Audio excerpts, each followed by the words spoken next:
Satyata Jayavela, Victory to the Struggle. Our next speaker, Satya, will tell us the story of the hope, righteous outrage, unity, and determination that fueled the peaceful people's protest in Sri Lanka.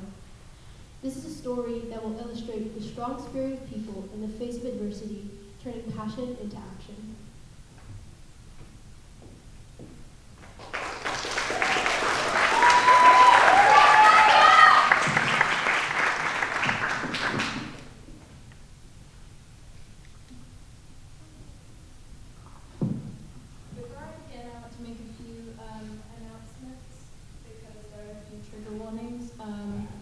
Violence, which was from the authorities against the people, and then oppression against the people. We woke up with hope today. Hope that we would show the world that we could stage a peaceful people's revolution and actually overthrow a dictatorship without violence. The hope was in the faces of the thousands who walked, cycled, hitchhiked, saved fuel and shared transport, and despite all odds against us, made it to Colombo. The hope continued all morning as we walked towards the tear gas and the water cannons in wave after wave of fearless acts of citizenry, not allowing them to intimidate us or scare us away. Hope and determination as ordinary people like you and I donned swimming goggles and damp towels over our mouths and walked forward to greet and pass those who were retreating after being hit with the gas. Hope fueled the men who drained the water cannons of their water, rendering them impotent against us. And that same hope showed when none of those water cannons were destroyed or damaged. Perhaps a cheeky selfie astride before we continued forward. Hope galvanized our people to climb over and flood through the gates, even though some of us witnessed the first brave souls over the top being mercilessly beaten, trapped in a corner with no hope of escape. Hope kept us going when rounds of live ammunition were fired by the country's security forces into the air and lead rained down on us, 2 bullets ricocheting, killing one and injuring the other. Hope continued. Hope in a new kind of Sri Lanka, when instead of damaging or burning or destroying the president's house as we breached the walls, we had somewhat of a pool party, exploring how these dictators have been living in plenty, whilst others have been starving and dying in petrol queues. Hope surged higher as we peacefully took the presidential secretariat, and thousands sat on the front steps to mark that victory, and hope shone on the faces that got their first and probably only glimpse inside Temple Trees, our Prime Minister's official residence. Hope for justice as we the people stood in the very room where 2 months before the mob had been roused to viciously attack us at our peaceful protest site, Go the Go Gunner. Hope was alive in our hearts after each of these hard-won victories, after each of these bastions of power fell through peaceful means, and we held our breath to see what the government's response would be. Hi, my name is Satya Burgess, and I'm here to talk to you about and give you a story about hope and the countless people who dedicated a lot of time and effort into ending the corruption that consumed my beautiful island Sri Lanka in 2022. This story will show you how revolution doesn't always have to include violence. Let me paint you a picture. You step on site of the occupation site and you are immediately hit with the buzzing atmosphere of righteous outrage and joyful activism. In fruition through our chants and our paintings, our silent marches and vigils. To your right, you can see a swarm of people energized, keeping up the momentum through speeches at the station of the presidential secretariat. In front of you, your eyesight is swamped with the red, yellow, orange, and green of our Sri Lankan flag. To your left is the campsite in which protest goers stayed overnight so they didn't use up the limited amount of petrol that we had. Behind you is the intricate system that we use to sustain the protest, with infrastructure including a library, a medical tent, a college, a cinema. Now where are you standing? You're standing in my second home, the People's Power Tent, where we provided food and drink to the protest goers through the donations that we received from external people. If you're looking for a blueprint for community and how to protest peacefully, this may very well be it. The poem I shared earlier encapsulates the most fundamental aspect of these protests, hope. It was tangible in the voices of those leading the chants.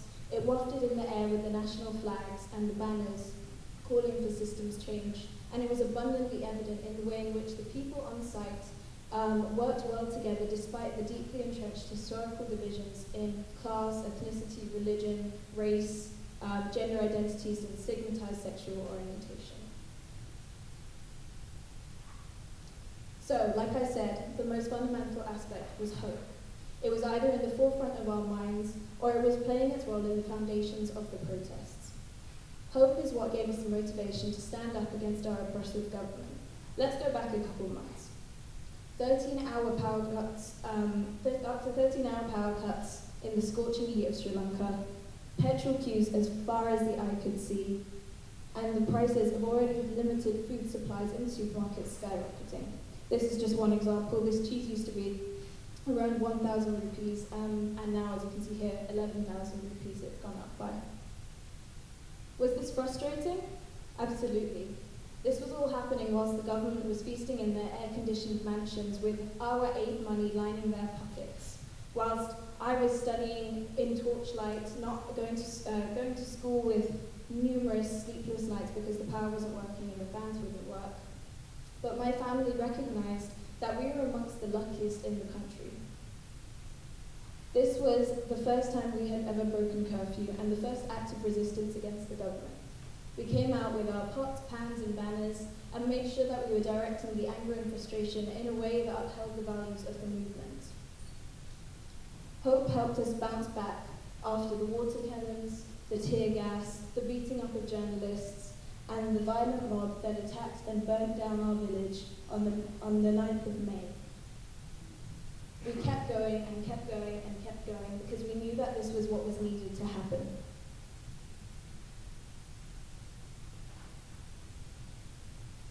And hope continues to thrive in our hearts to this day. Now, what are the cornerstones?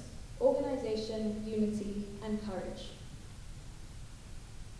I cannot stress enough how important organization was for our protests to be sustained for so long.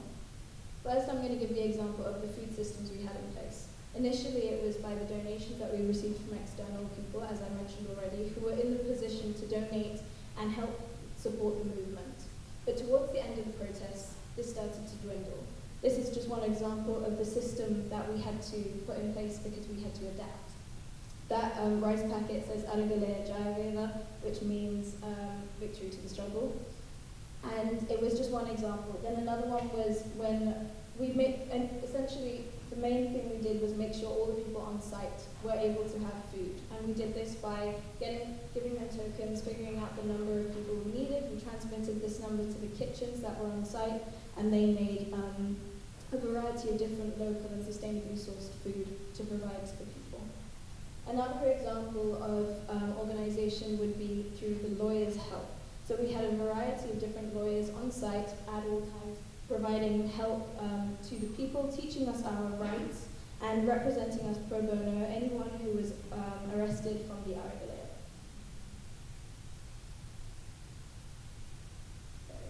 Another example, this wasn't really organization, this was more organically grown, but the infrastructure and the system was extremely intricate and worked like a well-oiled machine. So as you can see here, the blue is where it initially began, April 9th, that's when Go Gum of the village started coming into fruition. And then through May 1st to June 30th, you can see it expanded widely throughout the entire place. And this is what sustained our movement. The next one I want to talk about is unity. Like I said, the protest site and the occupation site was an amalgamation of people from all walks of life, and Go Gama was a safe haven for all. This is just one example, which was the first ever Pride March we had in Colombo, and then it was seen again in the first commemoration of Mullawaikul, which was the massacre that ended our 30-year civil war, and then also recognition of the disappeared at Go Gama. This not only showed me the unity we had, but it also taught me the history of Sri Lanka and the civil war that happened there. And it also fostered a ton of communication and conversation about the civil war and enabling for a process of healing and for our country to move forward. Lastly, I want to talk about courage. We had to be really strong in the face of adversity. There have been countless news reports of bodies washing up on shore near the protest site, a list of prominent figures within the protests, police and military showing up at their houses, and people being taken by unmarked vehicles. My family, and especially my mum, were extremely prominent figures within the protest and very vocal. So it's obvious that we were going to be petrified. This anxiety came in the form of caution and fear. For example, if a jeep was following us or slowing down behind us on a completely clear road while we were on our bicycles, we were petrified we were being followed. Or our community flinching whenever there was a loud sound after the tear gas that the government rained down on us. Nevertheless, we kept going because we knew that this is what needed to happen and we knew that this is what needed to be done. And we needed to make sure, and it was even more fearful, especially considering the fact that the people who were meant to be protecting us were going against the people of the nation, but we weren't going to let them destroy our country.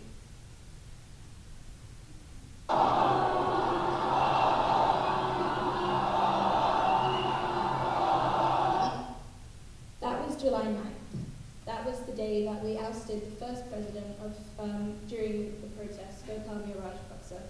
Recently, we ousted the second one, Ranil Wickremesinghe, through the elections that were held on the 21st of September.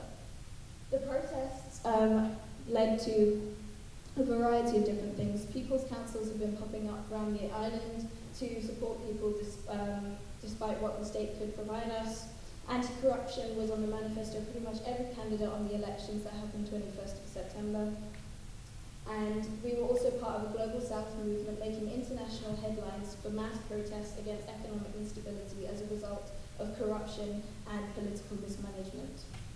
It was also part of a larger movement for democracy and justice around the world. The protests were a way to disenfranchise the population to the fact that they have rights. It unified a fractured nation and it brought to the forefront the need to come together and fight the status quo.